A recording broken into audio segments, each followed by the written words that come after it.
Hey, it's Scott Petrak with another episode of the Brown Zone Coverage Podcast. The Browns did it again, winning a thriller over the Colts in the final seconds. They did it again without Deshaun Watson at quarterback. The Browns are 4-2 and getting some incredible performances. Yet questions remain because of the quarterback uncertainty. Here to discuss, as always, is Dave Chudowsky of the WKYC Morning News. What's going on, Chud? Scott, just enjoying another. Well, can we call it a Victory Tuesday? I mean, Sure. we call them Victory Mondays. I mean, Tuesdays are always that day after losses where you're kind of transitioning to try to get over it. I think we just keep enjoying this. Although, hey, it's just how we wrote it up, right? 39-38, just as we predicted. I mean, the over/under hit at halftime. Yeah, I it's just I I can't believe all the points that were scored in that game. I'm with you. You know, and we can get into it, but yeah, the defense didn't play like you thought it would, like anyone thought it would. Um, the offense played probably better than you thought it would, given what happened at quarterback. Yeah, And obviously the Browns defense had a big part in the points, Myles Garrett in particular. But yeah, it was not the type of game I expected. It wasn't the type of flow. You know, I thought both teams would kind of shut it down. You'd be a bunch of running. Instead, Gardner Minshew's throwing it all over the place. PJ Walker's got to make plays late. So it was certainly different than I expected, no doubt about that. yeah. Well, listen, we're 4-2. Gotta love that. Doesn't matter how you get there; it's the fact that you're there. But yet, that little cloud still hangs over the fact that they won. And we live in a city where some fans, and certainly most of the media, it's almost impossible around here to completely enjoy the win because of the Deshaun Watson situation and the unrest and wondering if you have him for this week, the rest of the year. He says he doesn't even know if he's going to be 100% the rest of the year. But let's just go back and start with that before we break down the game, because I feel like that's the lead story, unfortunately. What happened? I mean, Yeah. he certainly did not look great when he was in there. Then he gets hit, but then he doesn't come back in the game, but he's standing on the sidelines. He passed his concussion test. I mean, it was just a bizarre scenario. It was almost like you had this weird dramatic thing happening on the side while the game was going on.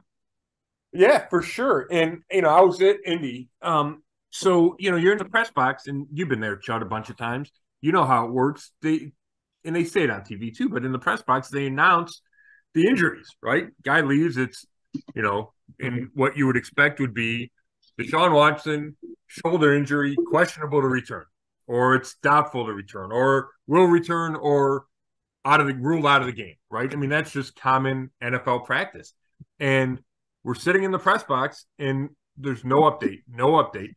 Then you get his cleared concussion protocol update, which, okay, that's important. You needed to hear that. You could kind of tell that because they don't let a guy sit on the bench if he has a concussion, right? And Watson was back on the bench. So I figured he'd cleared the protocol, but there's no update on the shoulder. And that means that the Browns didn't think it was an injury that needed to keep him out of the game. And Kevin Stefanski said as much afterward when he said, "Hey, it was my decision. I was trying to protect Deshaun Watson. I'm trying to protect our franchise quarterback." So if you feel he's good enough to start the game, 12 plays later, one kind of big hit where he falls on his back. I don't know if it was even directly on the shoulder. That's a pretty big shift. Now, I get it. I get that Watson is probably not comfortable yet. He looked like he was shaken up by the fall and the hit and was holding his arm differently. So it's just interesting, right? It feels like, okay, the shoulder was probably good enough for him to play, but he didn't. And then he says he's going to have more tests on it. He didn't know if he'd be able to practice or play this week. He wouldn't even say if he felt like if the shoulder was worse, or he said he was praying it didn't get worse because of what happened Sunday. So yeah, I think bizarre is a great word to describe it, Chud. And as we sit here on Tuesday, this is Tuesday morning, we're taping this, the overriding feeling for me, and I wrote this yesterday, is just the uncertainty, right? Kevin Stefanski, all he would say Monday is day to day. Wouldn't go any deeper than that. and that's a tough place to be, right? In week 8, not knowing if your quarterback's going to practice on Wednesday and play on Sunday, and I'm not trying to be too dramatic, but it feels like every week, right? Now it's only been the last 3 games, but it's now a month where you really head into the week not knowing if your starting quarterback's going to play. Let me ask you this question, and it might be a difficult one, but it's the next one, and it's, I think, a pretty important one. Do you believe Stefanski when he says he was protecting Watson, or do you think he was perhaps protecting his team and felt that they actually had a better shot to win with P.J. Walker over Deshaun Watson? Yeah, that's a good question, Chud. I think it's protecting. I don't think Kevin Stefanski decided that Walker gave them a better chance to win. And I know that Walker pulled it out, and he deserves wonderful props for that. And it's 2 games in a row that he pulled out late drives. And I'm not taking that away from P.J. Walker. But he's not Deshaun Watson, right? I mean, he's still on the practice squad, for crying out loud. He made, I would say, multiple turnover-worthy plays in that game, just like he did against the 49ers. And yes, there's it feels like there's an element with Watson of, I don't know, he's not comfortable yet with the shoulder, and that's how it feels. Although he said he felt good before the game, right? It feels like there's some hesitancy with Watson, and maybe Stefanski sensed that and said, "Hey, he's not in the frame of mind to win this game." He takes the big hit. He got off to the slow start, which Watson kind of argued with that characterization, which is silly. He's 1 for 5 for 5 yards and a pick. That is a slow start. And almost another pick. Yeah, right. So maybe all those things factored into it, but I don't think it's as simple as I think P.J. Walker gives the Browns the best chance to win. I don't think Stefanski thought that. I think it was all of it combined, including this guy is a franchise quarterback. He just was rattled by this hit, shaken up. They thought it was a big hit. Let's shut him down. So I don't think it's as simple as Watson played poorly for 12 snaps. Let's get him out of there.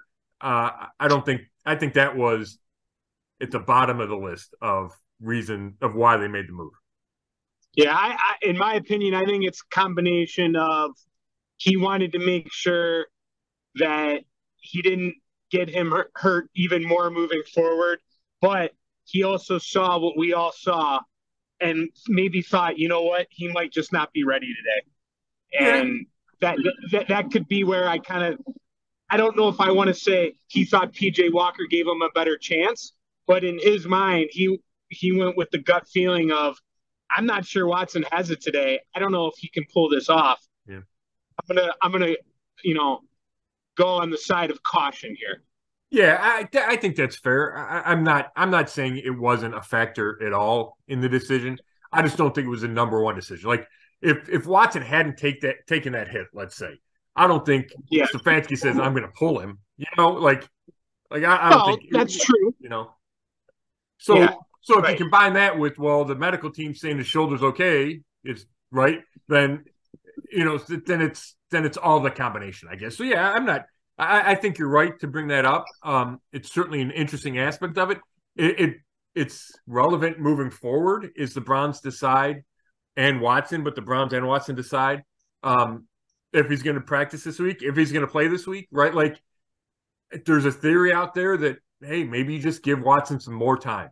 Mentally, physically, just make sure he's 100% ready or as close to as he can be and stick with Walker. I think everything you said plays into that, and I'm not saying that's not possible, right? That could be possible this week. I know Stefanski after the game said Watson's starting in Seattle if he's ready, but maybe everyone puts their heads together and determines he's not ready, right, for everything that means.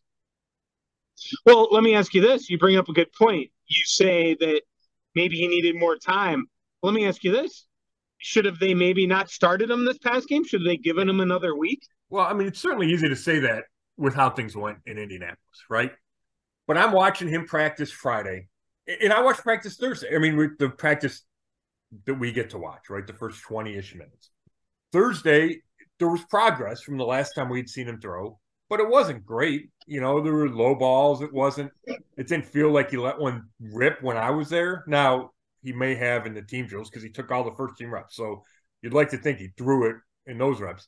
But then Friday, we saw him make a ton of throws because it was red zone, goal line throws, and they were right in front of us, and he made a ton of them, and he looked good. Like velocity-wise, all that stuff. So I wasn't surprised he played on Sunday, and I don't question the fact that he played on Sunday. And I don't want to compare this too much to the Baker of 2021 because it's not direct. It's not an apples to apples direct comparison. But my point is the same. If your quarterback says he's ready to play, then you play the starting quarterback.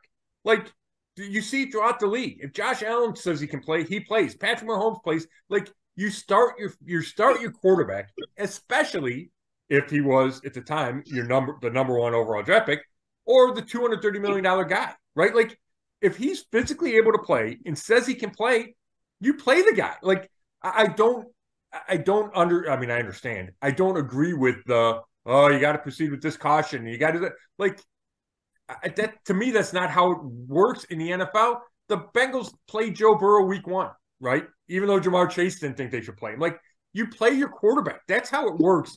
And maybe I'm being short-sighted. Maybe I'm wrong, but that's how I see it. So I did not have any issue with them starting. So do you think he will be back out there this Sunday? Do you think he should be if everything is the same as it was leading into this last game? Well, yeah, if it's the same, if he's able to throw in practice and throw well enough in practice, then yes, I think he's your guy. And part of that to me, Chud, is he's got to get a comfort level on the field. And I don't think rust is necessarily, like we talked all about the rust coming off the suspension. Like, yeah, he hasn't played in a month. Like, yeah, okay, there's a little kind of whatever, get your feet back into it kind of thing. But it's not, that shouldn't be that big a deal. You miss a month, right? But he obviously needs to find that level, that comfort level, where he's back to being the guy that he looked like against Tennessee, which is a month ago, right? Like, and we didn't see that in the first 12 snaps, those first 5 passes. You just didn't see it. So I don't think that's going to miraculously happen. I don't think it just happens because he practices for 2 straight weeks. And again, I could be wrong about everything, and I could be wrong about this. Maybe if he has nice routine practices for a couple of weeks, then he feels good to go. But I tend to think, well, you got to shake off whatever cobwebs they are, for lack of a better term. The only way you do that is by playing. So get him back out there and play him as long as the shoulder is healthy enough and he's throwing it well enough. The other part of that is, there's only so many reps in a practice week. So, are you giving him the first team reps and then sending PJ Walker out to play on Sunday? Do you have Deshaun Watson with the scout team for a couple of weeks? Like that's just a weird dynamic that I don't think you see it in the NFL. So yeah, if he's practicing and gets the green light and says he's ready, then I play him. So on Channel 3, on 3 News, Scott, we have the point after. Yeah. And that airs at 7 o'clock with Jimmy Donovan. Obviously, he's out right now, so Nick Camino's been doing it. And I bring this up because there was talk last night on that show, and I've heard it on multiple radio programs as well. Mm-hmm. The thought that the Browns need to trade for a veteran quarterback, that they cannot move on with PJ Walker, with Deshaun Watson, situation unclear. Right. What are your thoughts on that? Do you believe that they need to go out and get another quarterback? It's a great question. I know Jason Lloyd, right? Jason Lloyd, Mary Kay Cabot are on the point after. Jason Lloyd, he wrote about going to get Jacoby Brissett in the Athletic. Yep. I was out with Jason on Saturday night, and Mary Kay. It's an interesting topic. Here's my thought on that. If you knew Deshaun Watson was going to be out for the rest of the season, right? Let's say someone decides that all of a sudden that strain in those micro tears are bigger and he needs some kind of surgery, which I don't think there's any indication of that. But let's say that happens, or he says, hey, I can't play and I'm going to be out 6 or 8 weeks, then I would try to get Jacoby Brissett. I think he's the best option available, assuming he's an option, right? I mean, I don't know if Washington is willing to trade him. Sam Howell, I know Sam Howell won the starting job, and they like what they've seen of him. He's also been sacked 40 times. So, you know, if you're Washington and still thinking you have a shot to go to the playoffs, and, you know, it's early. I know they're struggling, but it's early in the year.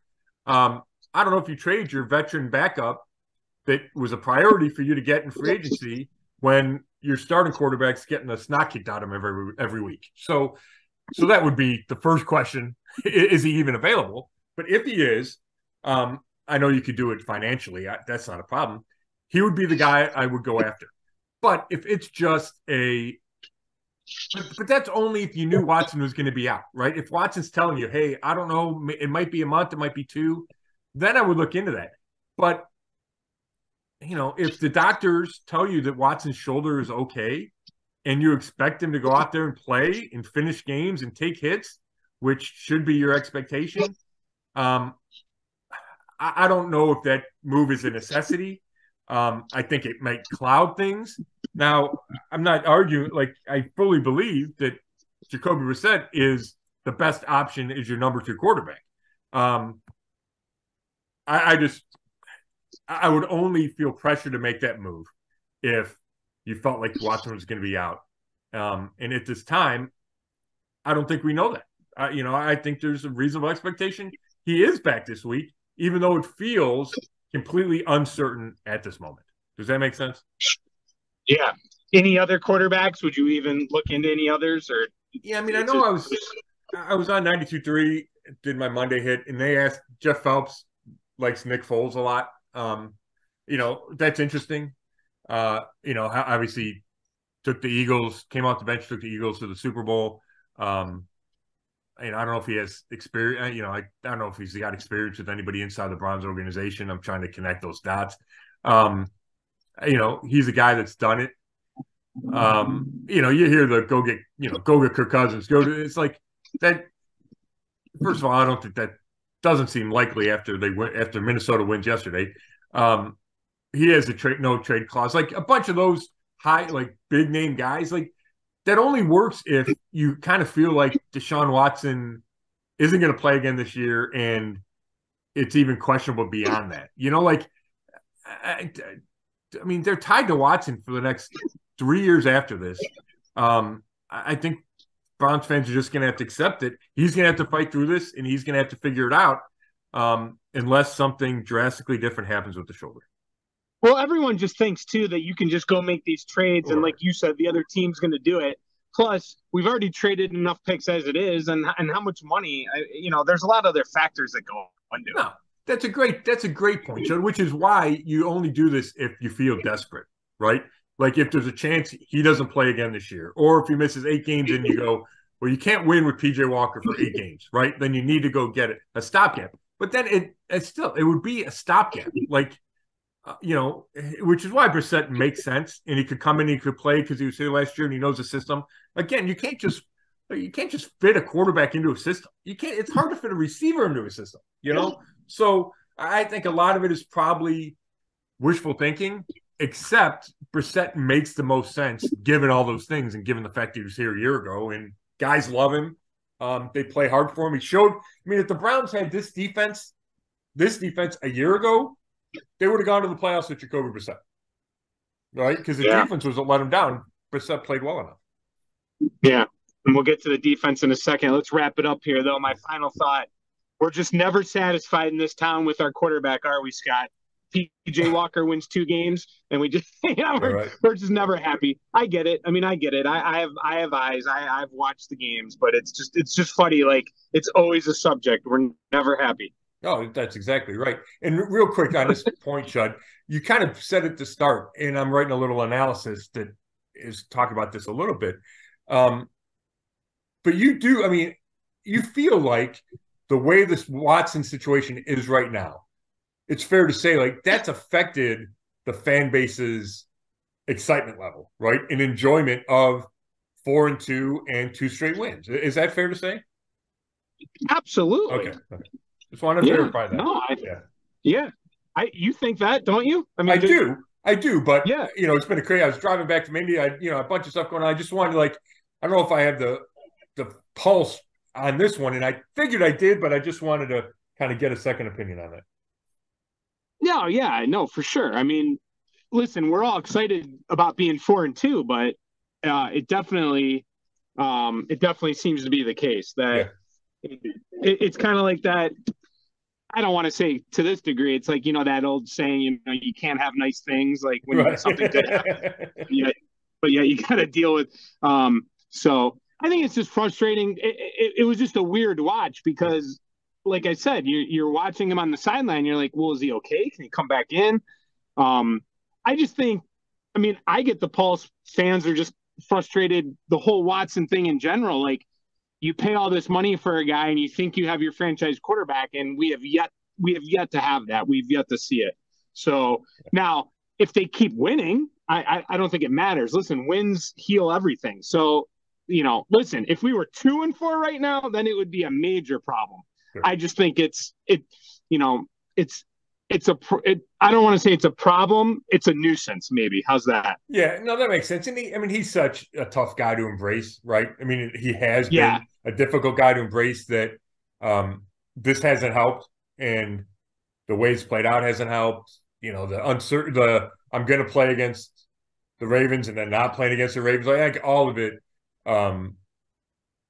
goes together, right?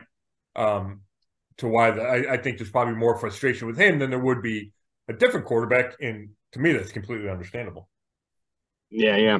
All right. Well, we went pretty bulky with that talk with good reason. So I have a lot I want to hit with you. So we'll probably have to just be a little bit shorter on all these topics. I mean, there's a ton to get to. Yep. Let's start with the running game. I mean, obviously a big deal, very successful against the Colts. Unfortunately, though, you got a ankle sprain for Ford, right? So he's going to be out for a certain amount of time.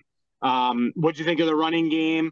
Kareem Hunt, great story. Local kid get the game-winning touchdown, but yet you have another injury to deal with here. Yeah, I like what they're doing schematically, running the ball, and we saw it on that third play of the game where Jerome Ford goes 69 yards.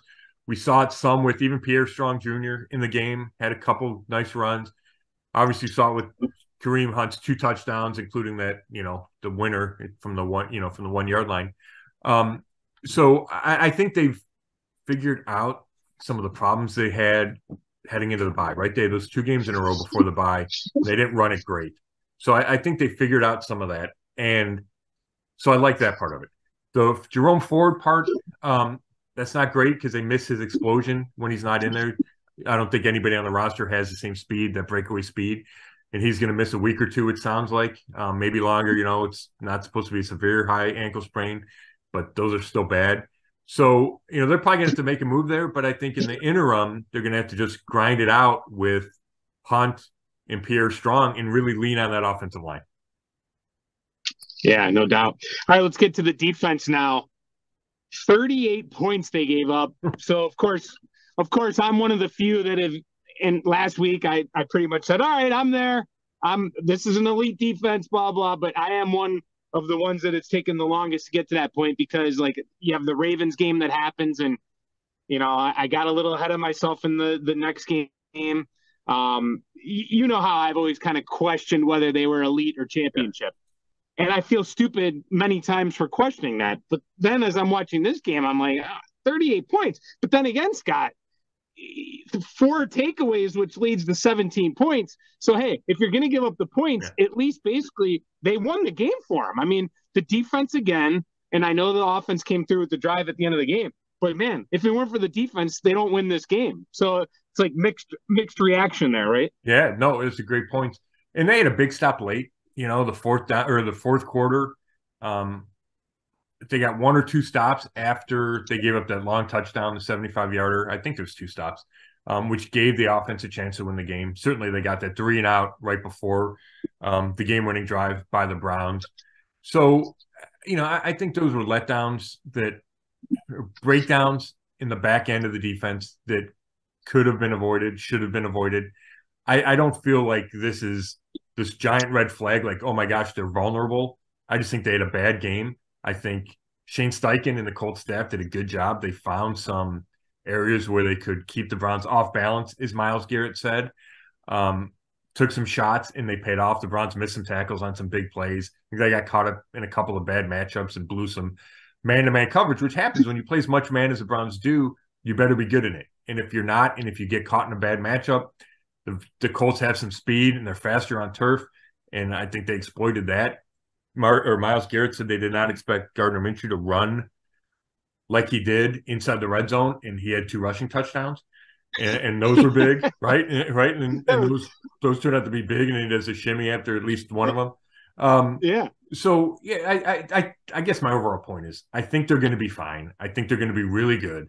They're still number 1 in the league yardage, but it is, a reminder that they're not the 85 Bears, and they need to bring it every week, especially when the offense is still uncertain. They're going to have to lean on this defense repeatedly, and I think this was, and I hate the term wake up call. I think the defense will learn a lot of lessons from this game.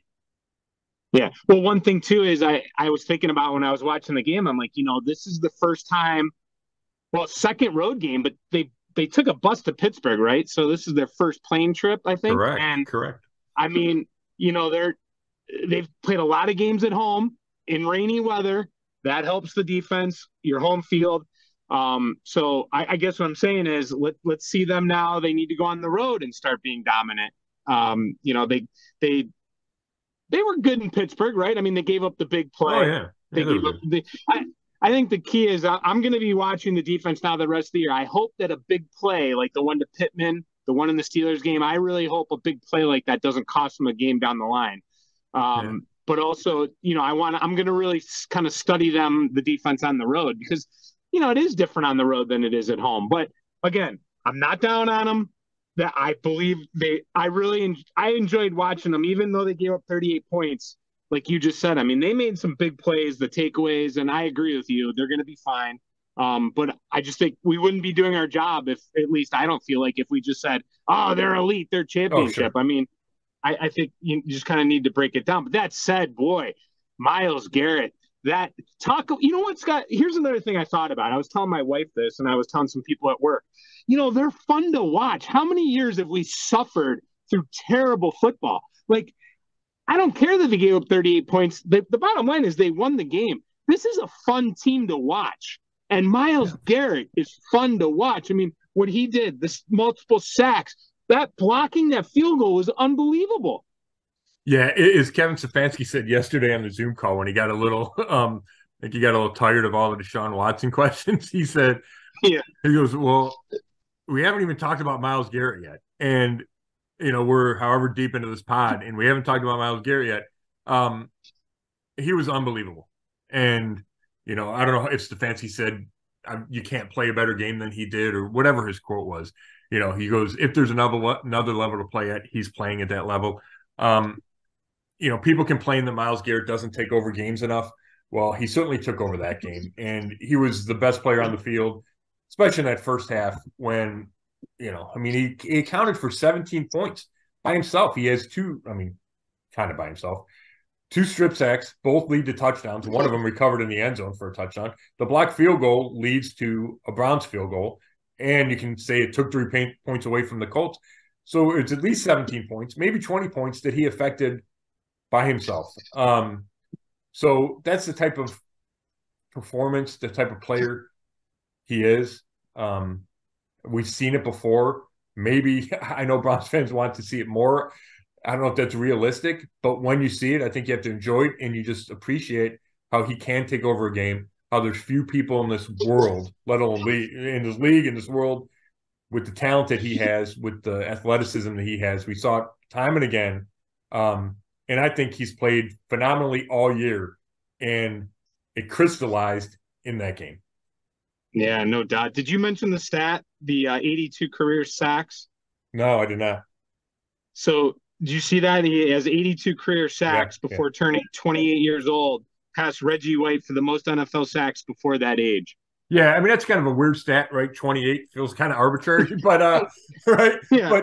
But anytime you pass Reggie White on any list is impressive, right? And 82, he's got 82 sacks in 91 games. I mean, that's crazy, right? I mean, it's and that's why I get that he's not perfect, and I get that he jumped off sides and that hurt the Browns a couple times. But I don't get the criticism that Garrett lines up for. It just, and we've talked about that before. We don't have time now, but it doesn't make sense. Yeah, no doubt. Listen, everyone was wanted to throw their shoe at the TV when, it was first and goal, second and goal, third, and they couldn't get in. And it was like, oh my gosh. I mean, they were out of timeouts, right? That's why they couldn't run the ball. I mean, they would have. Yeah. I'm glad they had. Yeah, I'm glad you brought that up, Chud, Yeah. and because we need to talk about this. They're out of timeouts. Yeah. First and goal at the 1. Right. If you run it, then it's a scramble drill with your backup quarterback. You got to figure out, okay, and you can't spike it there because downs are so important, right? You need all 4 shots at the end zone. Unless you score on a run on first down, which is not guaranteed, it's a risk. So that's why Kevin Stefanski threw the ball 3 times. I liked yesterday when he goes, I knew our 4th down play was going to work, which was the run to Hunt, right? And he said it with real authority, real authority, which you don't always get from Kevin. He's not like doesn't brag kind of guy, but he felt really good about that call. He felt good about the line. Obviously, it worked. So yeah, I have no criticism for how he handled that. I thought he did a good job at the end of the first half. It felt like he stole a possession and stole points at the end of the half. I thought the Colts helped by throwing it in the end zone, and we get, the Browns get the strip sack, fumble in the end zone. But I thought Stefanski did a good job. Again, the unwarranted criticism. The guy's won 2 games in a row with PJ Walker, right? Yeah. He deserves a bunch of credit for that. But to get back to the 4 down sequence, first down. First of all, David Njoku should catch that ball. I thought he had time to bring it in and secure it, and he doesn't, and then the ball gets poked out. But Harrison Bryant's wide open, and PJ Walker misses him. Like, it's an easier throw, easy touchdown. Doesn't happen. Second down, they run that slip shovel pass to Njoku in the middle. It's a touchdown if Njoku doesn't let it hit him in the face mask. So, it wasn't a perfect shovel, but still. So Stefanski had to call 2 plays that should have been touchdowns before they got the 4th down. So I thought he did an excellent job there and, won him the game. Yeah, well, if he knew it was going to work for sure, he could have run it on first down. They could have just won it on first down. But I'm kidding. Yeah, right. And then you leave more time for the Colts. I mean. Right. What I'm saying is he felt really good that 4th down play would work. I mean, nothing's a guarantee, but no, you're right. I think he played it perfectly. Because everything you just said, and then you knew they were going to run the ball on 4th down, right? I mean, was there any doubt after they weren't successful on those first 3 plays they weren't going to run? I mean, I just knew they were going to. No, I mean, I would have gone 90% they run. Maybe you think, okay, you can play action here, but with the lineman calling for the run and they're yelling at the sideline, and it's funny that they don't quite appreciate what the situation is, right? Like it's weird how everybody thinks that, you got to run it, and like I said, if Njoku catches it or Walker throws to Bryant, then nobody's thinking twice about it, right? Because they would have scored on first down with a really good play call. We mentioned Stefanski, how well he does after buys. He's 8-0 now against the AFC South. Yeah. I mean, got to give the guy credit. I mean, he's got numbers attached to him that are much better than a lot of Browns coaches that we've seen. I mean, he's got a winning record. He's got a winning record. Yeah. So, real quick, don't want to, because we got to get to this week. 2 more things real quick, though. The refs, any issue with the Colts are upset about those calls. Yeah, I mean, I don't, we've been over this. I don't like talking about the refs. I think you just got to live with the calls that they make. I thought the first call, the huge call, the one that wipes out the Walker fumble, was the right call. I thought he impeded Amari Cooper. I thought the PI in the back of the end zone was questionable. The ball certainly looked too high and uncatchable to me. Having said that, that doesn't necessarily change the game. Yes, I understand the Browns got the ball at the 1 yard line, but that would have just been second and goal from the 8, right? Like, they could have still won the game. So the first play affected the outcome, but I thought it was the right call. And, the second call might have been a bad call, but I didn't think it was one of those where, it changed the game by itself. Yeah, I agree with you 100%. Dustin Hopkins, this is unbelievable. NFL record now, 150-yarder made in 5 consecutive games. He's 7 out of 7 on 50+. Wow. I mean, we've talked about it before, but we're going to talk about it again. They would not be 4-2 without this guy. Oh my gosh, no. They don't win the last 2 games without him. Right? He's had He get 14 of the points, I think, against 13 against San Francisco. Whatever he had this week, 13, 14, 15, whatever it was, if you count the extra points against Indianapolis. Man, he's been phenomenal. You talk about when you grade Andrew Berry moves, you got to give this one an A+, right? And probably makes up in a big way in a lot of ways for the draft pick of Cade York, right? One mistake, he covers for his mistake, and I think he deserves credit for that. The amazing thing about Hopkins, he was 50% in his career from 50 yards, 15 for 30, and he's 7 for 7. You just didn't expect it, and hopefully he can keep it going. Yeah. All right. Anything else before we move on to the Seahawks? No. All right. You want to give a little? Let's see. We got enough time for a quick Petrak scouting report. Yeah, it's going to be quick because we got to run. But plus, I haven't watched them yet, Chud. I've had other stuff going on. Driving back from Indy. I mean, I've seen him play. I know Geno Smith, DK Metcalf, the receiver, didn't play last week. They're a good team, right? They're competitive always. Pete Carroll's a good coach. That place is really difficult to play. I'll be out there. I'm looking forward to getting that experience, seeing what it's like. That's a loud place to play. It's gonna be tough for the Browns offense to operate. Yeah, I think they're like a team that you can beat. They're also a team that can beat anybody, and there's a lot of those middle ground teams. Yeah. And I think Seattle's one of them. Yeah, they got Kenneth Walker, the third, tough running back. They got some good receivers. You mentioned Metcalf, and then of course, drawing a blank. I'll get it here in a second. What am I thinking? I'm thinking of Lockett, Tyler Lockett. He's a good one. Yeah. So good defense, well coached. So it will be. And like you said, that's kind of the thing about the Colts win. I mean, that's a good win on the road. I mean, the Colts offense, they got some good players on that offense, and to win on the road, that's nothing to sneeze at to get that win. I mean, I know the Browns were favored, but big win. All right, so here we go. Let's get into prediction time. Unlike last week where the Browns were favored, this week they're not favored. It started at 2.5. I saw 3. I haven't looked recently. I will here in a second. But last time I looked, it was 3. I still got 3.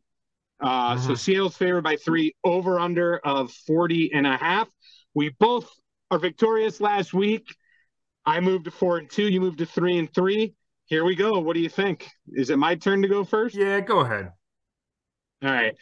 I won't spend a lot of time on it. I'm going to dive back to my preseason prediction of predicting them 10-7. And I'm pretty sure I had this one as a loss. With the uncertainty of Deshaun Watson, if PJ Walker plays, can the guy pull off a third one in a row? I don't know. This is like a real road test here. I mean, they're going to have to overcome flying across country, playing in a hostile environment, and you lose Ford. That hurts. Could they overcome it? Sure. I just think at the end of the day, I'm going to go with my gut here and unfortunately pick the Seahawks. And again, as I say a lot, as the week goes on and we find out more about Watson, and maybe we can study a little bit more because it is only Tuesday, but making the prediction on Tuesday, which is kind of tough to do, I'm going to go 23-20 Seattle. Okay, I like it. I'm right in the same ballpark.